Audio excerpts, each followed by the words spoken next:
আসসালামু আলাইকুম ওয়া রাহমাতুল্লাহ। আলহামদুলিল্লাহ ওয়া কাফা ওয়া সালামুন আলা ইবাদিহিল্লাযিনা ইসতাফা, আম্মা বাদ।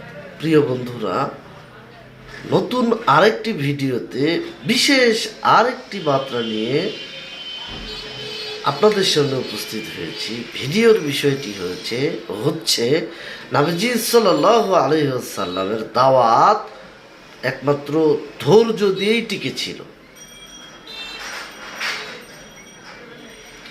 ইসলামের ইতিহাস শক্ত নয়, এটা হচ্ছে ধৈর্যের ইতিহাস। নবীজি সাল্লাল্লাহু আলাইহি ওয়াসাল্লাম তায়েফে গিয়েছিলেন দাওয়াত নিয়ে, কিন্তু তারা পাথর ছুঁড়ে মেরেছিল, রক্তাক্ত করে দিয়েছিল, পাথর ছুঁড়ে মেরে মেরে।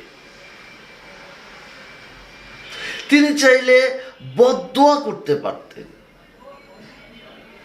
কিন্তু তা করলেন না, কারণ তিনি জানতেন দাওয়াত রাগ দিয়ে হয় না, এটা আসে ধৈর্যর মাধ্যমে, একমাত্র ধৈর্য দিয়েই হয়।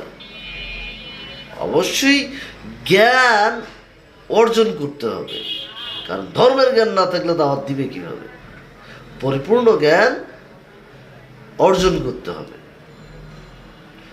আজ আমরা সামান্য কথায় রেখে যাই, কিন্তু নবীজি সাল্লাল্লাহু আলাইহি ওয়াসাল্লাম পাথরও সহ্য করেছে। এই ধৈর্যই সত্যকে বিজয়ী করে একবারে সফল করে দিয়েছে।